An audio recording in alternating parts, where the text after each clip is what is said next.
Hallelujah. खुदा ਦਾ ਸ਼ੁਕਰ ਕਰਦੇ ਆ। ਅੱਜ ਕੋਈ ਨਾ ਕੋਈ ਪਰੇਸ਼ਾਨੀ ਆ ਰਹੀ ਹੈ। ਪਹਿਲਾਂ ਤਬੀਅਤ ਖਰਾਬ ਹੋ ਗਈ, ਉਸ ਤੋਂ ਬਾਅਦ खुदा ने तबीयत ठीक की तो फिर इधर नैटवर्क 'ਚ प्रॉब्लम आ रही है। सो ਉਹਦੇ ਲਈ ਮੈਂ ਮਾਫੀ ਚਾਹੁੰਦਾ, ਕਿਉਂਕਿ ਅਸੀਂ ਜਿਹੜਾ ਸਿਸਟਮ ਹੈ, ਕਿਉਂਕਿ ਸਟੱਡੀ ਸਿਸਟਮ ਹੈ, ਇਸ ਕਰਕੇ ਇਹਨੂੰ ਅਸੀਂ ਜਿੱਦਾਂ ਮੈਸੇਜ ਦਿੰਦੇ ਉੱਦਾਂ ਨਹੀਂ ਸਮਝਾ ਸਕਦੇ, क्योंकि पॉइंट टू पॉइंट एक चीज़ ਨੂੰ समझाना ਹੁੰਦਾ। हालेलुया। सो देखते हैं हम लोग कि मेघारोहण से पहले जब मसीह स्वर्ग से उतरेगा, पहले जो मसीह में मरे होंगे वो जी उठेंगे। उसका रेफरेंस हम लोगों ने 4:16 में पढ़ते हैं, पहला थिस्सलुनीके 4:16। ये वो जी उठना नहीं जिसके बारे में हम लोग रैप्चर 24 में पढ़ते हैं, क्योंकि उस आयत में जो पुनरुत्थान का जिक्र है वो दुल्हन के रैप्चर के बाद की घटना है, जब वो दुष्टों को नाश करेगा और शैतान को बांधेगा। सो इसके बारे में हम लोग देख सकते हैं प्रकाशित वाक्या 19 अध्याय उसकी 11 वर्ष। प्रकाशित वाक्या 19 की 11। फिर मैंने स्वर्ग को खुला हुआ देखा और देखता हूं कि एक श्वेत घोड़ा है, उस पर एक सवार है जो विश्वास योग्य है और सत्य कहलाता है, और वह धर्म के साथ न्याय और लड़ाई करता है। हालेलुया। और इसके साथ एक वर्ष और देखते हैं हम लोग, प्रकाशित वाक्या 20 की 3। और अथाह कुंड में डालकर बंद कर दिया और उस पर मोहर कर दी कि वह 1000 वर्ष के पूरे होने तक जाति जाति के लोगों को फिर ना भरमाए। इसके बाद अवश्य है कि थोड़ी देर के लिए फिर खोला जाए। सो फिर वापस आते हैं उसी वक्त वजह पर कि ये वो जी उठना नहीं जिसके बारे में हम रेविलेशन 12:4 में पढ़ते हैं, क्योंकि उस आयत में जो पुनरुत्थान का जिक्र है वो दुल्हन के रैप्चर के बाद की घटना है, जब वो दुष्टों को नाश करेगा और शैतान को बांधेगा। सो दूसरी वर्ष देखिए हम लोग 20:3 का, कि उसे अथाह कुंड में डालकर बंद कर दिया गया और उस पर मोहर कर दी गई कि वह 1000 वर्ष के पूरे होने तक जाति जाति के लोगों को फिर ना भरमाए। तो यहाँ पर हमारे पास दो सवाल आते हैं। यहाँ पर शैतान बांधा जाता है और दुल्हन के उठाए जाने पर उसे खोला जाता है। तो दोनों ही प्रोग्राम में हम लोगों को एक अंतर साफ नजर आता है। सो जिस पुनरुत्थान का जिक्र रेविलेशन 20:4 में है वो महाक्लेश के समय में शहीद हुए लोगों के बारे में है। एक पुनरुत्थान वो है जब हम लोग बदलेंगे और पहले जो मसीह में मरे हुए हैं वो जी उठेंगे। लेकिन रेविलेशन 24 का जो सिस्टम है, वहां पर जो हम लोग पुनरुत्थान के सिस्टम को देखते हैं वो हैं जो उस महाक्लेश में यीशु की गवाही के कारण कत्ल किए जाएंगे, जो अपने ईमान पर बने रहेंगे और दुख सहते हुए मौत तक वफादार रहेंगे। उनके लिए वो रेफरेंस है, इसलिए वो थिस्सलुनीके के उस रेफरेंस के साथ बिल्कुल उसका उलट है और उसका मतलब भी टोटल अलग है।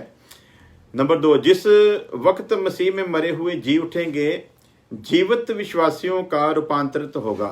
नंबर नोट कर लें, जिस वक्त मसीह में मरे हुए जी उठेंगे, जीवित विश्वासियों का रूपांतरित होगा, उनका शरीर अविनाश को पहनेगा। उधर की घटना में और इधर की घटना में फर्क नोट करें। पहला कुरिन्थियों का खत 15 अध्याय उसकी 51 और 53 वर्ष में हम लोग इसको बराबर और बड़े ध्यान से पढ़ते हैं कि पहला कुरिन्थियों 15 की 51 और 53 वर्ष में हम देखते हैं कि जो पहले हैं कि उनके बारे में लिखा है रूपांतरित होगा, उनका शरीर अविनाश को पहनेगा, और ये क्षण भर में होगा, पलक झपकते ही, जैसा कुरिन्थियां 15 अध्याय उसकी 52 वर्ष में लिखा है। नंबर 3, दोनों लोग जो जीवित हुए हैं और जो रूपांतरित हुए हैं हवा में मिलने के लिए उठा लिए जाएंगे।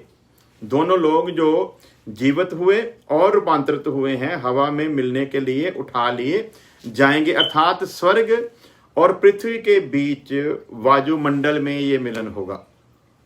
रैप्चर का जो मिलन है वो वायुमंडल में है। नंबर 4, वो प्रत्यक्ष अर्थात सीधे रूप में मसीह के साथ मिलेंगे। वो सीधे रूप में मसीह के साथ मिलेंगे, थिस्सलुनीके 4:16 और 17 के अनुसार। पहला थिस्सलुनीके 4:16 और 17 के अनुसार। नंबर 5, स्वर्ग में पिता के घर में उनको पहुंचाया जाएगा। रैप्चर वाले लोगों को स्वर्ग में पिता के घर में पहुंचाया जाएगा। इसका विवरण हम लोगों को मिलता है यूहन्ना की अंजील उसका 14 अध्याय उसकी 3 वर्ष में। स्वर्ग में पिता के घर में उनको पहुंचाया जाएगा। नंबर 6, और प्रभु के प्रिय लोगों से भी हम लोगों का मिलन होगा जो पहले सो चुके हैं मसीह में, उनके साथ हमारा मिलन होगा। और सबसे जो खास बात है कि जिनके साथ वायदे थे, जैसे अब्राहम जिसके द्वारा ये प्रतिज्ञाओं का युग शुरू होते देखते हैं और उसके साथ एक वंश का वायदा किया गया है, उस वक्त जब हम उठाए जाएंगे तो खुदावंद खुदा के फजल से हम इन धर्मी जनों से भी मिलेंगे। और उनमें हमारे ये 12 रसूल और पालूस जैसे लोगों के साथ भी हमारा मिलन होगा और प्रभु के प्रिय लोगों से भी मिलेंगे। और जो प्रभु में सो चुके हैं हवा में, वहां हम 12 प्रेरितों और संत पलूस जैसे प्रभु के लोगों से भेंट करेंगे और ये हमारे लिए एक आनंद का विषय होगा। नंबर 7, उनको अपने सारे दुख, उत्पीड़न और दमन से छुटकारा मिलेगा। रैप्चर वालों के साथ क्या है? उनको अपने सारे दुख, उत्पीड़न और दमन से छुटकारा मिलेगा। जैसे खुदा का दास संत पौलुस में 1 कुरिन्थियों उसका 5 अध्याय उसकी 2 और 4 वर्ष, उसके बाद फिलिपियों का खत उसका 3 अध्याय उसकी 21 में बताता है। फिर मैं रिपीट करता हूं, उनको अपने सारे दुख, उत्पीड़न और दमन से छुटकारा मिलेगा। जैसे खुदा का दास संत पौलुस हमें 1 कुरिन्थियों का खत 5 अध्याय 2 और 4 वर्ष, फिलिपियों का खत उसका 3 अध्याय उसकी 21 वर्ष में बताता है। तो मैं इस वर्ष को पढ़ के बताना चाहूँगा ताकि आप लोग उस वर्ष को आप भी पढ़ लें और मैं भी आपको बताऊंगा। और खुदा का दास 5:2 में कहता है, कुरिन्थियों 5:2 में, हम तो इसमें तो हम कराहते हैं और बड़ी लालसा रखते हैं कि अपने स्वर्गीय घर को पहन लें, और हम इस डेरे में रहते हुए बोझ से दबे कराहते हैं, क्योंकि हम उतारना नहीं वरन पहनना चाहते हैं, ताकि मरनहार जो है वो जीवन में डूब जाए। सो आप 1 कुरिन्थियों 2 कुरिन्थियों का है, तो ध्यान रहे 2 कुरिन्थियों 5:2 है, हम में इसमें तो हम कराहते हैं और बड़ी लालसा रखते हैं कि अपने स्वर्गीय घर को पहन लें। सो अपने इस चाहत को भी और अपने इस कराहने को भी और अपनी लालसा को भी खुदा का दास इस एक ही वर्ष में पेश करता है। जैसे ऊपर हमने पढ़ा कि उनके सारे दुख, उत्पीड़न और दमन से छुटकारा मिलेगा। सो पहली बात क्या है कि खुदा का दास बोलता है, इसमें तो हम कराहते हैं और बड़ी लालसा रखते हैं कि अपने स्वर्गीय घर को पहन लें, और हम इस डेरे में रहते हुए बोझ से दबे कराहते रहते हैं, क्योंकि हम उतारना नहीं वरन पहनना चाहते हैं, ताकि जो मरनहार है वो जीवन में डूब जाए। सो इस चीज से खुदा के फजल से रैप्चर के समय में हमको वो सारी आशा पूरी होगी और ये सारा छुटकारा भी हमको मिलेगा। वह अपनी शक्ति के उस प्रभाव से, जैसा फिलिपियों 3:21 में हम पढ़ते हैं कि वह अपनी शक्ति के उस प्रभाव के अनुसार जिसके द्वारा वह सब वस्तुओं को अपने वश में कर सकता है, हमारी दीनहीन देह को का रूप बदल कर अपनी महिमा की देह के अनुकूल बनाएगा। तो ये सारे का सारा सिस्टम जो है रैप्चर के साथ हम लोग देखते हैं, और ये रैप्चर के समय में ही सब कुछ होने वाला है। और फिर वहीं पर आ जाते हैं कि रैप्चर जो है वो हमारे लिए एक महान आशा का सब्जेक्ट है, और ये कलीसिया का पुरस्कार है। वो कलीसिया जिसने इस जिंदगी में दुख सहे हैं, कष्ट सहे हैं, कुर्बानियां की हैं, अपने बच्चों की फिक्र नहीं की, अपने परिवार की फिक्र नहीं की, अपने घर बार की फिक्र नहीं की, अपने कामकाज की फिक्र नहीं की, अपनी इज्जत की फिक्र नहीं की, अपनी जिंदगी की भी फिक्र नहीं की। जिन्होंने ये सब कुछ प्रभु के लिए सहा और अंत तक सहते रहे, ये उस कलीसिया के लिए पुरस्कार है, ये कलीसिया का इनाम है, ये दुख सहने का इनाम है, ये अंत तक सहने का इनाम है। सो मुझे समझ नहीं आती कि फिर भी इतने इतने महान खुदा के लोग कहलाते हैं अपने आप को, और कैसे कलीसिया को जबरदस्ती से ये लोग क्लेश के समय में और महाक्लेश के समय में ले जाते हैं, जबकि बाइबल में कोई इसका कोई ऐसा उन्होंने रखा नहीं हुआ है कि जैसे हम समझे कि हमारी समझ में आने वाली बात नहीं है, सीधा सीधा लिखा हुआ है। अभी फिलिपियों 3:21 में आपको फिर पढ़कर बताता हूँ, फिर आप लोग खुद ही विचार करें। वह अपनी शक्ति के उस प्रभाव के अनुसार जिसके द्वारा वह सब वस्तुओं को अपने वश में कर सकता है, हमारी दीनहीन देह का रूप बदलकर अपनी महिमा की देह के अनुकूल बना देगा। हालेलुया। सो ये सीधा सीधा जो इशारा है ये उसी समय का है जिसके बारे में संत पुरुष कहता है, आंख झपकते सारी हम और के और हो जाएंगे। हालेलुया। सो खुदा के दास हमारे साथ कमल जी हैं, जेएमसी की हमारी ओर से पास्टर जी, खुदा आपको बहुत आशीष दे और हमें दुआ में याद रखें। वह और आगे देखते हैं 3:10 में, प्रकाशित वाक्य 3:10 में, तूने मेरे धीरज के वचन को थामा। ये है अब उनके लिए जवाब, तूने मेरे धीरज के वचन को थामा, इसलिए मैं भी तुझे परीक्षा के उस समय में बचा रखूंगा। वो परीक्षा, वो पीड़ा, वो दुख जो संसार पर आने वाला है, यहां पर साफ करके लिखा है कि मैं तुझे उसमें से बचा रखूंगा। सो खुदावंद खुदा तो साफ साफ बताता है, और ये लोग सिर्फ एक ही बात को पकड़कर बैठे हैं कि जो अंत तक सहेगा वही बचाया जाएगा। तो वो अंत के बारे में हम लोग अच्छी तरह से सीख चुके हैं कि वो अंत किस चीज को दिखाता है। जिस अंत की बात वो करते हैं, अंत भी कई प्रकार के हैं जिनके बारे में हम लोग पिछले दिनों में सीख चुके हैं, लेकिन ये एक ही अंत को लिए हुए हैं, इसीलिए इनकी समझ में ये बात आती नहीं है। लिखा, तूने मेरे धीरज के वचन को थामा, इसलिए मैं भी तुझे परीक्षा के उस समय में बचा रखूंगा जो पृथ्वी पर रहने वालों के परखने के लिए सारे संसार पर आने वाला है। पृथ्वी पर रहने वालों के परखने के लिए सारे संसार पे आने वाला है, मैं तुझे उसमें बचा रखूंगा। नंबर 8, पाप और मौत के संपूर्ण क्षेत्र से छुटकारा है। ये जो रैप्चर है ना, ये पाप और मौत के संपूर्ण क्षेत्र से छुटकारा है, जिसका रेफरेंस हम लोग पढ़ते हैं 1 कुरिन्थियों का खत 15 अध्याय उसकी 51 से 56 वर्ष तक। तो यहाँ पर हमको काफी कुछ सीखने को मिलेगा इस एक वर्षों के द्वारा, क्योंकि अवश्य है कि ये नाशवान देह अविनाश को पहन ले और ये मरणहार देह अमरता को पहन ले। और जब ये नाशवान अविनाश को पहन लेगा और ये मरणहार अमरता को पहन लेगा, तब वह वचन जो लिखा है पूरा हो जाएगा कि जय ने मृत्यु को निगल लिया। हे मृत्यु तेरी जय कहाँ रही, हे मृत्यु तेरा डंक कहाँ रहा। मृत्यु का डंक पाप है और पाप का बल विवस्ता है।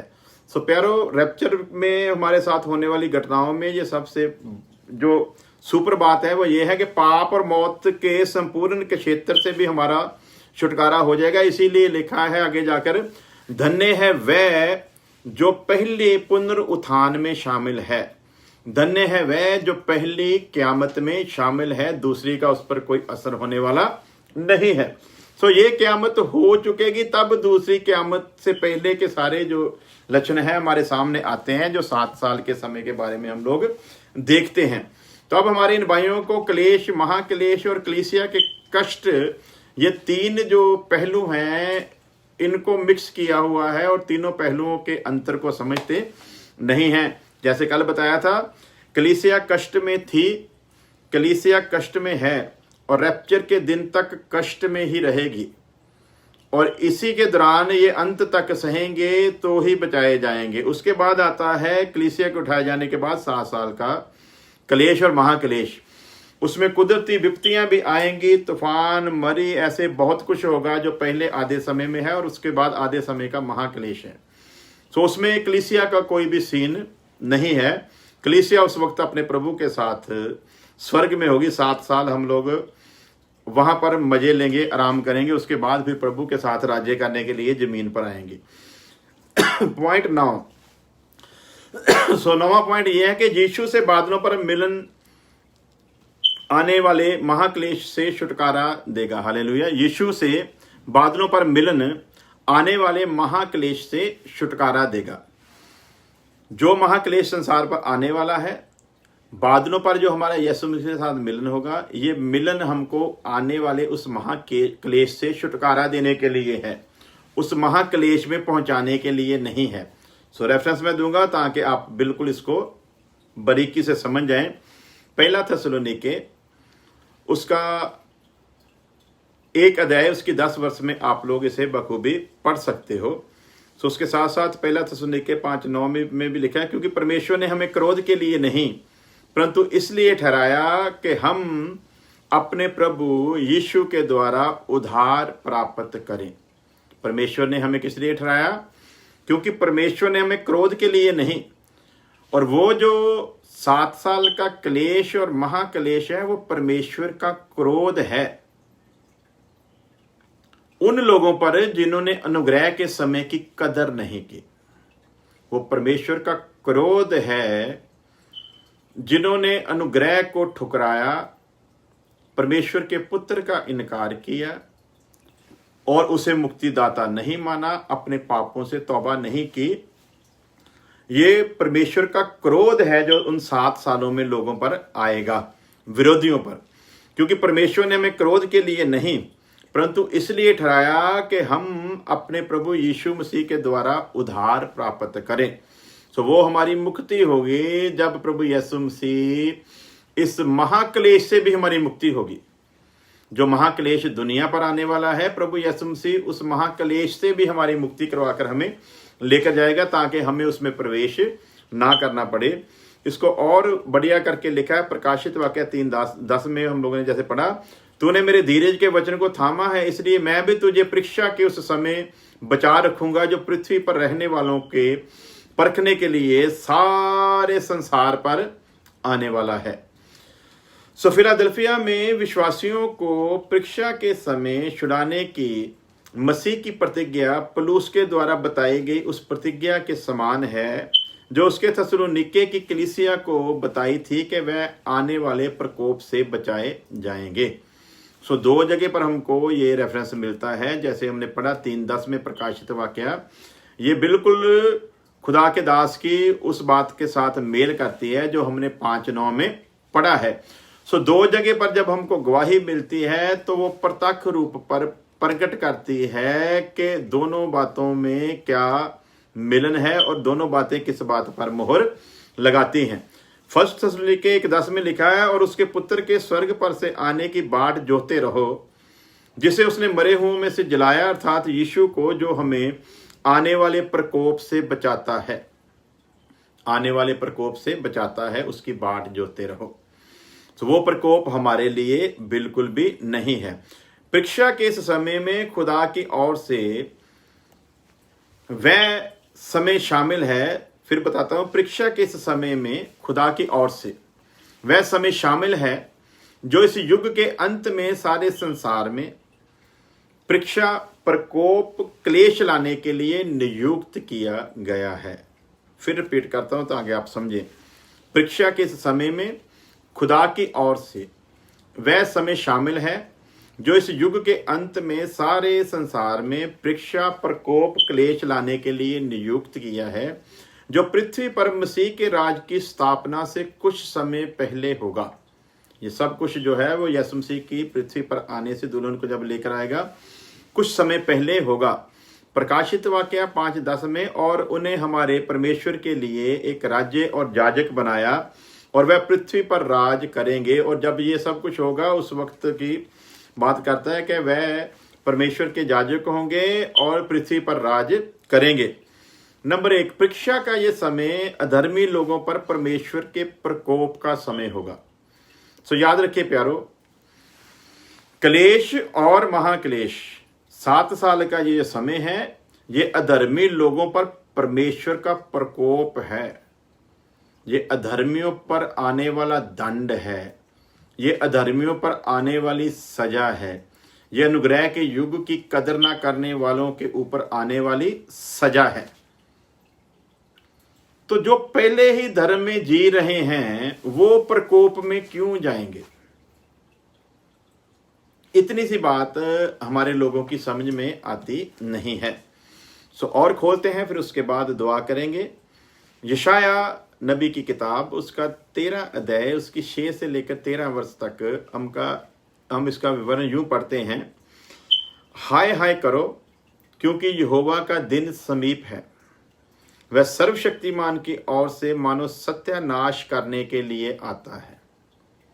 मैं फिर रिपीट करता हूं ताकि आप लोग समझे कि ये हमारे लिए है, जहां संसार के उन लोगों के लिए है जिन्होंने अनुग्रह की कदर नहीं की।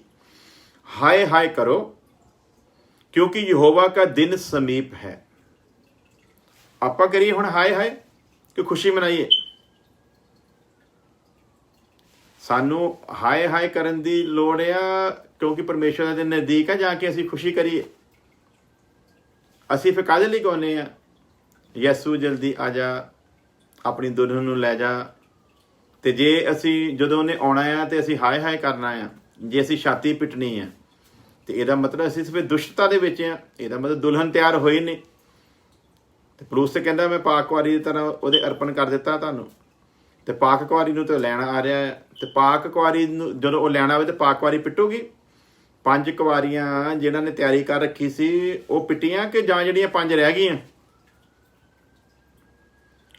सो प्यारो, 2 रेफरेंस ओल्ड टेस्टामेंट में हमारे लिए बहुत ज़बरदस्त एक नमूना है जिसको हमारे ये ज्ञानवान लोग समझने के लिए तैयार नहीं है। नंबर 1, नूहा के ज़माने में जब परमेश्वर का क्रोध लोगों पर आने वाला था, धर्मी नूह को परमेश्वर ने समय दिया, जहाज बनाया गया, सब कुछ दुरुस्त हुआ। जब तक सब कुछ अंदर नहीं चला गया जिनको बचाना चाहता था, प्लस नूह का परिवार और नूहा, सब कुछ जब बंदोबस्त हो गया, जिनको बचाने की उसकी प्लानिंग थी, जब वो सभी लोग सेफ जगह पर पहुंच गए, किश्ती के अंदर पहुंच गए, तब बादल जो थे वो बरसने शुरू हुए। तब धरती के जो सोमे थे, वो चश्मे जो थे वो फूट निकले। तब हुआ जब धर्मी नूह जो था वो किश्ती के अंदर सेफ जगह पर पहुंच गया। परमेश्वर का प्रकोप उस वक्त धरती पर तब आया जब धर्मी नूह अपने परिवार समेत सेफ जगह पर पहुंच गया। उसके बारे में पतरस ने भी उदाहरण दी है, उसका किश्ती में सेफ चले जाना और उसके बाद संसार की बर्बादी करना उस अंतिम समय का एक छाया, एक दृष्टांत है हमारे लिए। पहली बात, जितनी देर तक नूहा किश्ती के बाहर है, यानी कि बर्बादी वाली जगह पर है, उतनी देर तक परमेश्वर का प्रकोप ऊपर से आएगा नहीं, क्योंकि परमेश्वर का प्रकोप दुष्टों पर आने वाला है। ये बताया गया धर्मी नूहा को। दुष्टों पर जब नजर की तो उनमें धर्मी नूहा नजर आता है परमेश्वर को, और नूहा को बचाने का सारा जो है वो प्रबंध किया जाता है। नूहा अगर किश्ती में नहीं जाएगा, ऊपर से प्रकोप नहीं आएगा। उसी तरह उस नूहा की छाया है ये आज की कलीसिया। जितनी देर ये कलीसिया सेफ जगह पर नहीं पहुंचाई जाती, जितनी देर ये कलीसिया उस किश्ती नुमा स्वर्ग में चली नहीं जाती, जितनी देर ये परमेश्वर के हाथों में बंद हो नहीं जाती, उतनी देर तक इस जमीन पर किसी भी कीमत पर वो समय शुरू ही हो नहीं सकता जो क्लेश और महाक्लेश को दिखाता है। ये जाएगी किश्ती के अंदर कलीसिया, तभी वो सारा सिस्टम जो शुरू होगा। दूसरी उदाहरण, लूत से कहा, लिखा कि सदूम अमूरा की जो बुराई थी ना वो आसमान तक पहुंच गई। परमेश्वर का क्रोध अब उन पर उंडेला जाना है। इससे पहले परमेश्वर उस नगर पर क्रोध को उंडेले, वो अब्राहम से बातचीत करता है। अब्राहम बातचीत में अपनी उस सोच को रखता है, क्योंकि परमेश्वर को नजदीकी से जानता है, और सवाल करता है, क्या तू धर्मी को अधर्मी के साथ नाश करेगा? क्या तू धर्मी को अधर्मी के साथ नाश करेगा? परमेश्वर का जवाब है नहीं, मैं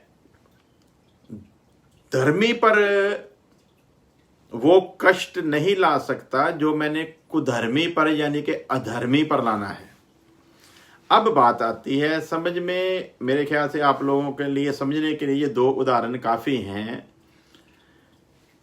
कि धर्मी अगर है तो परमेश्वर का प्रकोप नहीं आएगा। धर्मी उस नगर में है तो परमेश्वर की आग उस नगर पर नहीं बरसेगी। अब अब्राहम का सवाल है, क्या तू धर्मी को कुधर्मी यानी कि धर्मी को अधर्मी के संग नाश करेगा? तो मैं इन भाइयों से पूछना चाहता हूं, आप जो इस कलीसिया को, जिसकी आशा ही रैप्चर है, आप इस कलीसिया को जबरदस्ती उस प्रकोप में, परमेश्वर के उस दंड में क्यों ले जाना चाहते हैं? आप कलीसिया को अधर्मी साबित करने पर क्यों तुले हुए हैं? आप कलीसिया को गलत दिशा क्यों दिखा रहे हैं? आप नूहा के समय में कलीसिया को पानी में क्यों डुबोने जा रहे हो? आप लूत के समय में बरसने वाली आग के हवाले कलीसिया को क्यों करना चाहते हो? अब्राहम ने गिनती शुरू की, 50 हो, 40 हो, 20 हो, 10 हो। परमेश्वर बोलता नहीं करूंगा, बिल्कुल भी नहीं करूंगा। 5 पर भी अब्राहम आता, तब भी 4 थे, 4 में से भी एक बेवफा निकली। लेकिन खुदा के वचन से जब हम लोग देखते हैं तो खुदा लूत से बात करते हुए, वो जो दूत वहां पर पहुंचे हैं, क्या कहते हैं? अपनी और अपने परिवार की जान बचाकर इधर से निकल जा, भाग जा। जिस तरफ कहते हैं उस तरफ, पहाड़ की तरफ बोला, भाग जा। एक सेफ जगह पर वो चाहते हैं लूत पहुंच जाए। वहां पर वो लूत को छोड़ कर नहीं आए, लूत को भागना है सेफ जगह पर। लेकिन यहां पर काम जो है ना अनुग्रह का है, तो अनुग्रह के काम के कारण अब खुदा चाहता है कि इससे पहले उसकी आग, उसका क्रोध कुधर्मियों पर आए, उससे पहले वो चाहता है कलीसिया जो है वो उठा ली जाए, ताकि धर्मी और अधर्मी में फर्क तो नजर आए। जिन्होंने अनुग्रह की कदर की है और जिन्होंने अनुग्रह की कदर नहीं की, उनमें कुछ फर्क तो नजर आए, पता तो चले। तो यदि दोनों के साथ एक जैसा ही होना है, फिर तो सुलेमान ठीक ही कहता है। फिर सुलेमान के उपदेश के ज्ञान को ही फिर आप लोग मान लो, फिर वही सत्य है। वो तो कहता है जहां धर्मी जाता है वहीं कुधर्मी भी चला जाता है। वो तो दोनों को एक जगह पर भेज रहा है। लेकिन हम लोग वचन में पढ़ते हैं, धर्मी का मरना और कुधर्मी का मरना, दोनों में उस वक्त भी परमेश्वर फर्क रखता है। सो प्यारो, फाइनल बात पर पहुंचते हैं कि जब तक लूत सदोम अमूरा में है, आकाश से आग नहीं आएगी। उसी तरह जब तक धर्मी इस जमीन पर है, जब तक दुल्हन इस जमीन पर है, वो 7 साल का जो समय है जिसमें क्लेश और महाक्लेश को हम लोग देखते हैं, वो समय किसी भी कीमत पर इस जमीन पर नहीं आएगा। वो 7 मोहरें किसी भी कीमत पर खोली नहीं जाएंगी जब तक दुल्हन इस जमीन पर है। लोगों ने दावा किया था ना, साइंटिस्टों ने, पिछले दिनों में 5-6 लोगों ने ना भविष्यवाणियां की थी, और उन्हीं की भविष्यवाणियों पर मैंने भविष्यवाणियां की थी कि ये झूठी साबित होंगी। अब मैं भविष्यवक्ता नहीं हूं, वचन के अनुसार मैंने बोल दिया था कि ये भविष्यवाणी झूठी साबित होने वाली। उन झूठों की जो बातों पर लोग यकीन करते हैं, मुझ पर किसी ने यकीन नहीं किया, लेकिन मेरी 5 बातें सच हुई। जो मैंने कहा था, जिस बात को मैंने कहा था कि ये झूठ है, वो सारी की सारी बातें जैसे मैंने कही थी वैसे ही हुई। आखिरी बात जो थी ना, वो बोलते थे कि एक जी वो आ रहा है धरती के ऊपर, वो गिरने वाला है, वो टकराने वाला है, वो पानी में गिरने वाला है। मैंने उसी वक्त, जिस दिन ये बात उठी थी, उसी वक्त ऐलान कर दिया था, दुल्हन जब तक जमीन पर है ऐसी कोई घटना घट सकती नहीं। और अब फिर कहता हूं, दुल्हन जब तक जमीन पर है, वो 7 साल का समय कभी आ ही नहीं सकता। अगर आता है तो बाइबल भी झूठी है, अगर आता है तो फिर खुदा नाम की कोई चीज है ही नहीं। फिर समझ लो हम लोग अंधेरे में ही हैं, फिर समझ लो हम लोग ना उम्मीदी में ही हैं, फिर समझ लो हमारे पास कोई उम्मीद है ही नहीं, हम फिर दूसरी दुनिया की तरह बदनसीब लोग हैं। सो याद रखें, नूहा को याद रखें, लूत को याद रखें। यदि नूहा और लूत के साथ खुदावंद इतना अच्छे ढंग से चला तो इस दुल्हन के लिए तो जलाल ही कुछ अलग है। सो आखिरी वर्ष पढ़ के फिर मैं समाप्त करने जा रहा हूं। हाय हाय करो, हम लोग हाय हाय नहीं करेंगे, हम लोग तो हा हा करेंगे। हाय हाय उनकी निकलेगी, हमारी नहीं। तो वचन क्या कहता है? हाय हाय करो क्योंकि यहोवा का दिन समीप आया है। दुष्ट करे ना हाय हाय, हम क्यों करें हाय हाय? हम क्यों हाय हाय करें? हमारे लिए तो किश्ती तैयार हो चुकी है। उस वक्त तो नूहा ने की थी, हमारे लिए तो खुद खुदा ने की है। हालेलुया। मैं अपनी कलीसिया खुद बनाऊंगा, प्रभु यीशु मसीह ने कहा था। और ये किश्ती नूहा की किश्ती से कहीं उत्तम है, क्योंकि वो नूहा ने खुदा के हुक्म से बनाई थी। अब जिसने नूहा को हुक्म दिया था, इस किश्ती को उसने बनाया है, इसलिए ये डूबने वाली नहीं है। हालेलुया। तो समझेंगे बात को जीजो कि हाय हाय करो क्योंकि यहोवा का दिन समीप आया है। वह सर्वशक्तिमान की ओर से मानव सत्यानाश करने के लिए आता है। हमारा सत्यानाश करने के लिए आ रहा है। क्या हम हाय हाय करें? 7 वर्ष। इस कारण सबके हाथ ढीले पड़ेंगे। क्या प्रभु के आने पर हमारे हाथ ढीले पड़ने वाले हैं या हम हाथ उठाकर शुक्रगुजारी करने वाले हैं? ध्यान रखें।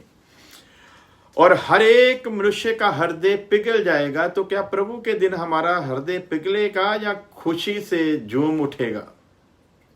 फर्क को समझे। 8 अध्याय 8 वर्ष। और वह घबरा जाएंगे। क्या हम घबराएंगे? सवाल है। हमारे लिए वो समय घबराने का होगा या आनंद का होगा, ये आप लोग फैसला करें। मैंने पहले कहा था कि दूसरे भी बोलते हैं, हम भी बोलते हैं, वो भी बाइबल में से रेफरेंस देते हैं, हम भी। आप मिलाकर देख लेना, जो ठीक लगे उसको रख लेना, जो ठीक ना लगे उसको छोड़ देना। हालेलुया। सो और वह घबरा जाएंगे, उनको पीड़ा और शोक होगा, हमको आनंद होगा, और वो आनंद 7वें आसमान तक होगा। हालेलुया। जैसे हम लोग यूं ही बात कर देते हैं। सो हमारे लिए तो तीसरा आकाश हमारी आशा है। हालेलुया।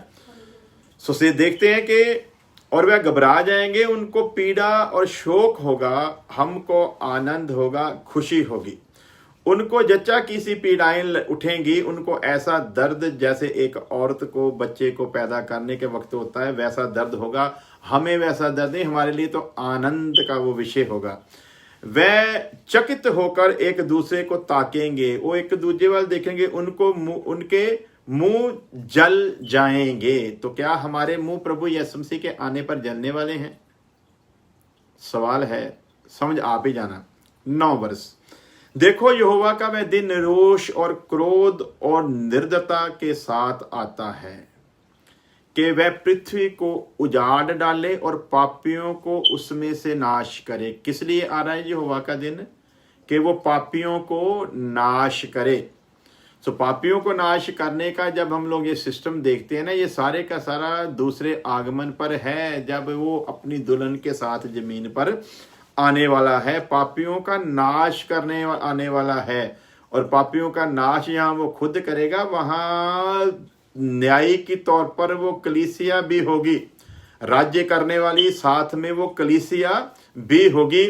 और इन दुष्टों को सजा देने में कलीसिया का भी योगदान होगा, क्योंकि आकाश के तारागण और बड़े बड़े नक्षत्र अपने प्रकाश न देंगे और सूर्य उदय होते होते अंधेरा हो जाएगा और चंद्रमा अपना प्रकाश ना देगा। सीधा सीधा उस समय की तरफ इशारा करता है जो दूसरा आगमन है। मैं जगत के लोगों को उनकी बुराई के कारण और दुष्टों को उनके अधर्म का दंड दूंगा।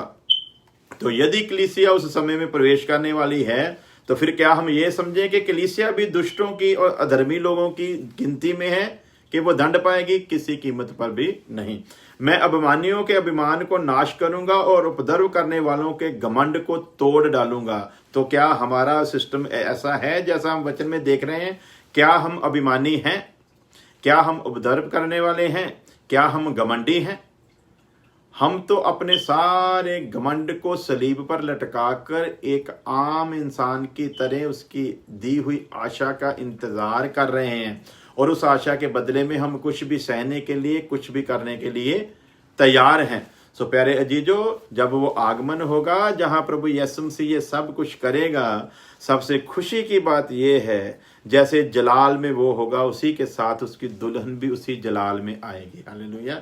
दुल्हन दुल्हे के साथ होगी, यही तो हमारी सबसे बड़ी जीवित आशा है। हम राज्य करेंगे, यही तो हमारी आशा है। और मुझे अफसोस होता है उन पर जो इस दुल्हन के जलाल को मिट्टी में मिलाने पर तुले हुए हैं, जो इस जलाली दुल्हन को उस प्रकोप वाले क्लेश के समय में लेकर जाना चाहते हैं।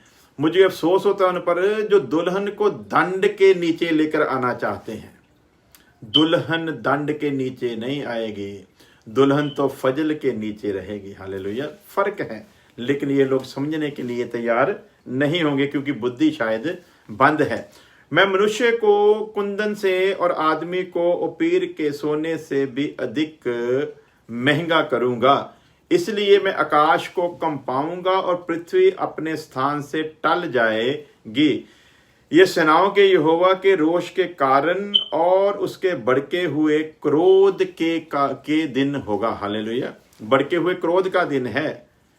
दुल्हन के लिए वो क्रोध का दिन लेकर आएगा, दुल्हन के लिए वो ऐसा रूप लेकर आएगा जब दुल्हन को साथ लेकर आएगा। वचन बताता है दुल्हन उस वक्त उसके साथ होगी। साथ तो तभी होगी ना जब पहले उठाई जा चुकी होगी। साथ तो तभी होगी ना जब यूहन्ना 14 अध्याय का वाक्य पूरा होगा, मैं जाता हूं तुम्हारे लिए घर तैयार करता हूं, फिर मैं आऊंगा और तुम्हें ले जाऊंगा ताकि जहां मैं हूं वहां तुम रहो। हालेलुया। सो ये समय है। उसके बाद तो जब सब कुछ मुकम्मल हो जाएगा फिर तो नया आकाश और नई धरती होगी। सो पिता के सामने दुल्हन को पेश किया जाएगा। हालेलुया। यही तो दुल्हन के लिए जलाल है, यही तो महिमा है। हालेलुया। सो एक आखिरी वर्ष पढ़ते हैं, उसके बाद दुआ करते हैं। दानियेल नबी की किताब 9 अध्याय उसकी 27 वर्ष। और वह प्रधान 1 सप्ताह के लिए बहुतों के संग दृढ़ वाचा बांधेगा। वो 7 समय का समय, 7 साल का जब दुल्हन के उठाए जाने के समय शुरू होगा। वह प्रधान 1 सप्ताह के लिए बहुतों के संग दृढ़ वाचा बांधेगा, परंतु आधे सप्ताह के बीतने पर वह मेल बलि और अन्न बलि को बंद करेगा और कंगूरे पर उजाड़ने वाली घृणित वस्तु दिखाई देगी। और निश्चय से ठनी हुई बात के समाप्त होने तक परमेश्वर का क्रोध उजड़ने वालों पर पड़ा रहेगा। परमेश्वर का क्रोध उजड़ने वालों पर पड़ा रहेगा। परमेश्वर का क्रोध उजड़ने वालों पर पड़ा रहेगा। तो प्यारो, मेरा सवाल है आपसे, क्या हम उजड़ने वालों में गिने गए हैं, जहां जलाल पाने वालों में गिने गए हैं? अगर तो हम उजड़ने वालों में हैं तो फिर तो हमको आज ही उसका इनकार कर देना चाहिए, क्योंकि उसका प्रकोप उजड़ने वालों, जो उजड़ने के लिए ही ठहराए गए हैं, उन पर उसका प्रकोप आने वाला है। तो हम उस प्रकोप को जो आने वाला है उसमें किसी भी कीमत पर प्रवेश करने वाले नहीं, बल्कि जब उसका ये प्रकोप उजड़ने वालों पर आएगा उस वक्त हम अपने दूल्हे के साथ आनंद से रह रहे होंगे। और जब ये प्रकोप के दिन समाप्त होने पर आएंगे तभी हम अपने दूल्हे के साथ यरूशलेम में पहुंचेंगे और इस दुनिया पर राज्य करेंगे। खुदा आप सबको बहुत बहुत आशीष दे। कल को फिर इसी विषय को लेकर मिलेंगे, तब तक के लिए दुआ में याद रखें। खुदा आप सबको बहुत बहुत आशीष और बरकत दे। आइए दुआ करते हैं। प्यारे खुदावंद, खुदा तेरा धन्यवाद करते हैं तेरी दया और तेरी मोहब्बत के लिए। खुदावंद, तेरा वचन जो बोया गया आने वाले समय में 100 गुना फल लाए। अपने लोगों को इस वचन को समझने की बुद्धि और समझ दे खुदावंद, और बख्श के जो सीखा है उसे लोगों को और अच्छे ढंग से सिखा सके। खुदावंद कृपा कर। सारे समय को तेरे मुबारक हाथों में देते हैं, तेरी नेक इच्छा को मांग लेते हैं। दुनिया पर जो कहर आया हुआ है खुदावंद, हम जानते हैं कि कुछ भी तेरी और मर्जी के बिना नहीं होता। सब कुछ तू जानता है और तेरी मर्जी के बिना कुछ हो भी नहीं सकता। सो खुदावंद, खुदा दुनिया के इस बर्बादी को जैसे हम लोग अपनी आंखों से देख रहे हैं, तुझसे भी कुछ छुपा हुआ नहीं। सुबह जिन तक अभी तेरी खुशखबरी पहुंचनी है खुदावंद, उन तक तेरा पैगाम पहुंच सके, इसलिए हम इल्तजा करते हैं कि तू अपने इस क्रोध को हटा ले। नाश करने वाले दूत को पीछे हटने का हुक्म दे खुदावंद, ताकि ये बीमारी हट जाए और उन लोगों तक भी तेरी खुशखबरी पहुंच सके जिन तक अभी नहीं पहुंची। खुदावंद तेरी कृपा को एक एक जिंदगी के लिए मांग लेते हैं। जितनों ने प्रार्थना करने के लिए कहा, हर एक जिंदगी को तेरे तख्त के आगे लेकर आते हैं। हर एक जिंदगी के लिए तेरे बड़े रहम को मांग लेते हैं। हमारी प्रार्थना को सुन ले मसीह यीशु के नाम में, आमीन। अब हमारे खुदा यीशु मसीह का फजल, खुदा बाप की मोहब्बत, पाक रूह की संगत अब से लेकर हमेशा तक उसके तमाम लोगों के साथ बनी रहे, आमीन आमीन। खुदा आप सबको आशीष दे। सबको जय मसीह।